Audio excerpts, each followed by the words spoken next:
ये इख्तियार भी है कि वो आइन में तरमीम कर सकता है। वो किसी भी इख्तियार को बढ़ा भी सकता है, उसमें कमी भी ला सकता है।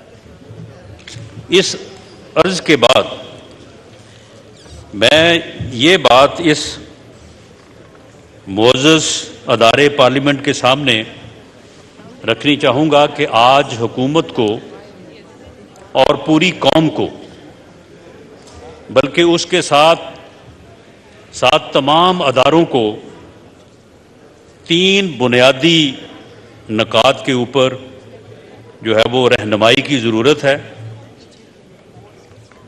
ये पार्लियामेंट जो है ये इसके ऊपर डिस्कशन करे और डिबेट करे और उसके ज़रिए से रहनुमाई दे, और उस रहनुमाई से जो है हुकूमत ये कोशिश करेगी कि इन चीज़ों से जो है वो नबरदाज़मा हुआ जाए। इसमें सबसे पहली बात तो ये है कि इस वक्त जो सियासी इंतज़ामी और इसके साथ साथ अदालती बहरान है, अगर मैं ये कहूँ कि ये बहरान नहीं है, बहरान पैदा किया गया है, पैदा किया जा रहा है, मुसलसल उसमें इजाफे की कोशिश हो रही है।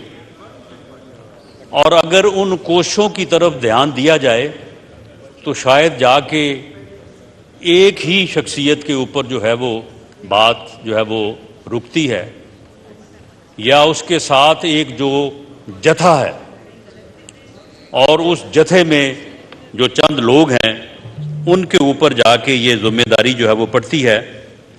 हालात ख़राब तो नहीं है, लेकिन हालात को ख़राब करने की जो है वो कोशिश की जा रही है।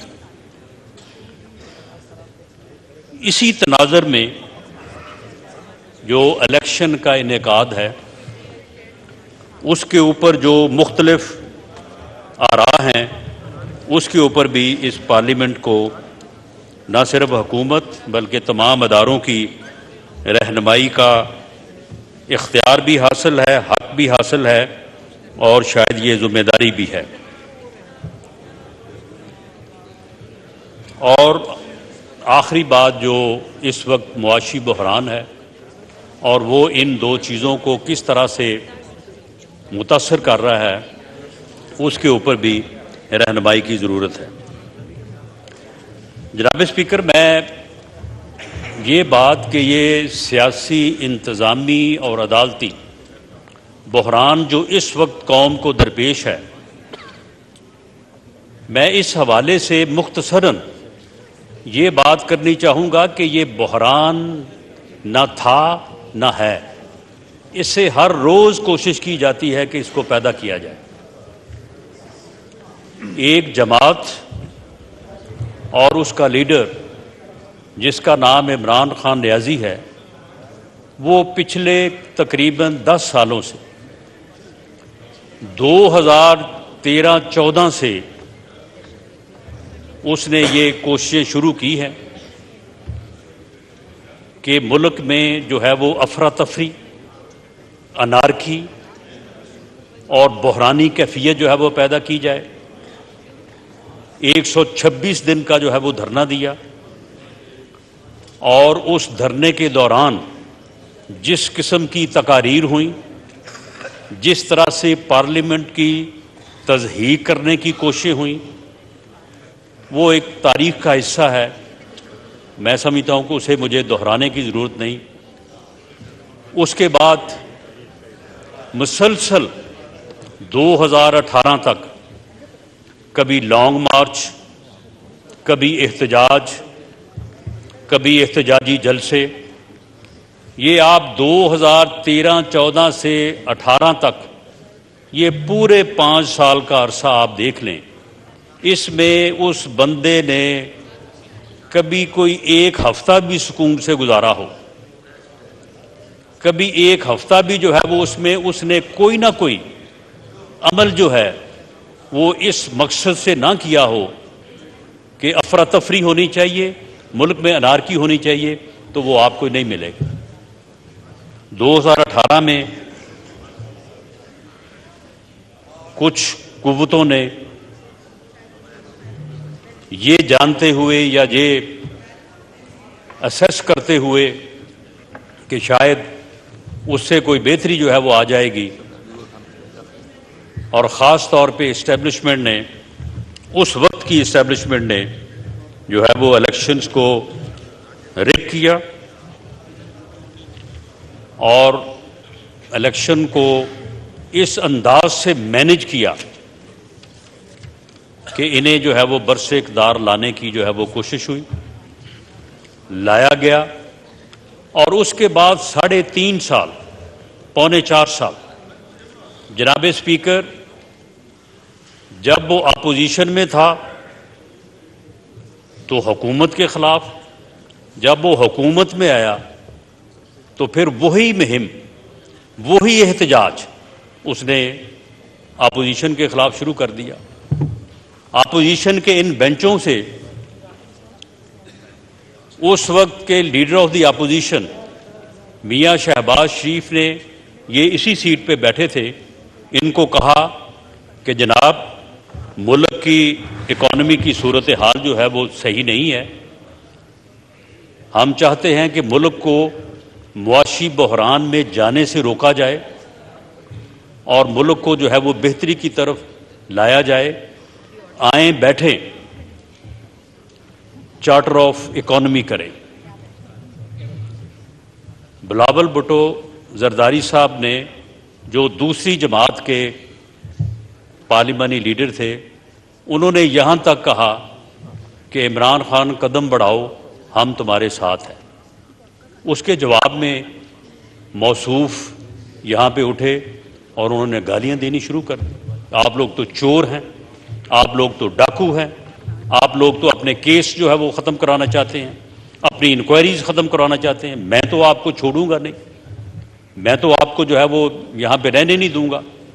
और उसके बाद पौने 4 साल सियासी इंतकाम और वो हरबे इस्तेमाल किए गए, इस तरह से झूठे केसेस बनाए गए,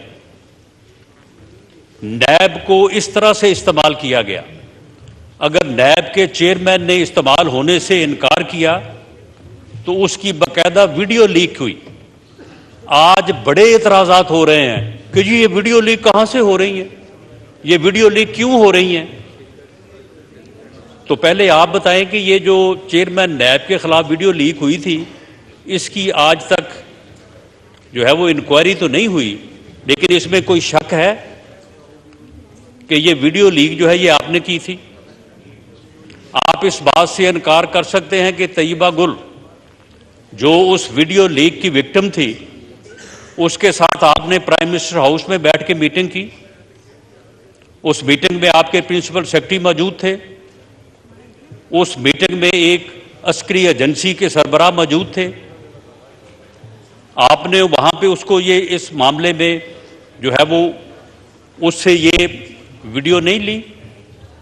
उसके बाद एक ऐसा चैनल जिसका मालिक जो है वो आपका मशीर था, आपने वहां से उसको लीक नहीं करवाया। उस खातून को और उसके खामद को 1.5 महीना प्राइम मिनिस्टर हाउस में जो है वो हस्बे बेजा में नहीं रखा ताकि ये किसी तरह से जो है वो मामला गड़बड़ ना हो जाए। उसके बाद 2 साल तक उन्हें आपके रेंटेड हाउस में बाकायदा नान नुस्खे के खर्चे के साथ नहीं संभाला गया। आज तो आपको वीडियो लीक्स के ऊपर बड़ा आपको जो है वो गुस्सा आता है और बड़ा एतराज़ होता है। तो ये वीडियो लीक जो है ये किसने की थी, और उस वीडियो लीक के ज़रिए से चेयरमैन नैब को आपने जो है वो उसको काबू किया, उसको ब्लैकमेल किया, और ब्लैकमेल करने के बाद अपोजिशन के खिलाफ झूठे मुकदमात बनाए। उन झूठे मुकदमात में अपोजिशन की तमाम लीडरशिप को, मियां नवाज शरीफ से लेके leader of the opposition Mian Shahbaz Sharif, Khawaja Asif, Ahsan Iqbal, Shahid Khaqan Abbasi, People's Party की पूरी लीडरशिप, जरदारी साहब, उनकी बहन मोहतरमा, तो सब के खिलाफ झूठे मुकदमात बनाए और उनको जो है वो गिरफ्तार किया। शहजाद अकबर रोज बैठ के जो है वो जिस किस्म की गुफ्तगू करता था कोई बर्दाश्त नहीं कर सकता, लेकिन आपने इस सिलसिले को जो है वो 4.25 साल तक कायम रखा और इन 4.25 सालों में मुआशी तौर पे मुल्क का बेड़ा गर्क किया। एक ऐसा IMF के साथ मुआहदा किया जिस मुआहदे की वजह से और उस मुआहदे की शराइत को पूरा करते करते जनाब स्पीकर, आज जहां पे महंगाई पहुंची है, जहां पे डॉलर पहुंचा है और जो मुआशी सूरत हाल है, इसमें मौजूदा हुकूमत का इसके अलावा कोई एक अमल, कोई एक गलती, कोई एक कोताही कोई सामने रख दे कि जी आपने ये गलत किया है, तो हम सजावार हैं, मासवाए इसके कि IMF की शराइत के ऊपर अमल हो रहा है, मासवाए इसके कि IMF के साथ जो कॉन्फिडेंस अरोड हुआ, इन्होंने जाते जाते जो अमल किया, उस वजह से जो है वो IMF कह रहा है कि जी सारी शराइत पहले पूरी करें, उसके बाद जो है वो आपसे मुआहदा करेंगे। तो इस तरह से 5 सालों में जनाब स्पीकर वो मुल्क जो 2017-18 में लोड शेडिंग के ऊपर काबू पा चुका था, दहशत गर्दी के ऊपर काबू पा चुका था, 6.2 के ऊपर उसका ग्रोथ रेट था, वो आगे बढ़ रहा था, तरक्की की मंजिलें तय कर रहा था, उसको इस हाल में जो है वो पहुंचाया इस टोले ने और इस नाम नेहाद जो है वो लीडर ने। अब जनाब स्पीकर, ये पिछले 10-11 माह जो हैं, इसमें उन्होंने सियासी बहरान पैदा करने, इंतज़ामी बहरान पैदा करने और हालात को बिगाड़ने, मुल्क में अफरा तफरी और अनारकी फैलाने। जनाब स्पीकर, ये एक फितना है, ये फसाद है, उसको इसके अलावा कोई काम नहीं आता, वो इसी के ऊपर जो है वो काम करता है। इसीलिए हम कहते हैं कि इसका जब तक कौम ने इदराक ना किया, इसकी शनाख्त ना की, तो ये इस कौम और मुल्क को किसी हादसे से दो चार कर देगा। जनाब स्पीकर, दुनिया में मिसालें मौजूद हैं, एक से ज्यादा मिसालें मौजूद हैं। हिटलर भी बड़ी जोशीली तकरीर किया करता था, वो भी बड़ा समा बांधता था, वो भी लोगों के जहनों पे बड़ा असर करता था। उस वक्त भी वहां के भी वाइज लोगों ने कहा कि अगर कौम ने इसका इदराक ना किया, ये मुल्क और कौम को किसी हादसे से दो चार कर देगा। वाकई उस कौम ने उसका इदराक और शनाख्त ना की, तो फिर आप देख लें कि उन्होंने वो खुद किस अंजाम से दो चार हुआ और उसने कौम को और मुल्क को किस अंजाम से दो चार किया। 50 साल उनको गुलामी में जो है वो गुजारने पड़े और उसके बाद जाके जो है वो आज़ादी से जो है वो बहरामंद हुए। अगर जर्मन कौम की ज़िंदगी में वो नाम नेहाद लीडर ना आया होता, तो शायद वो कौम जो है वो आज दुनिया को लीड कर रही होती। वो इतनी ज़बरदस्त, बहादुर और जो है वो कौम है कि वो शायद दुनिया को लीड कर रही होती। लेकिन एक गलती जो है वो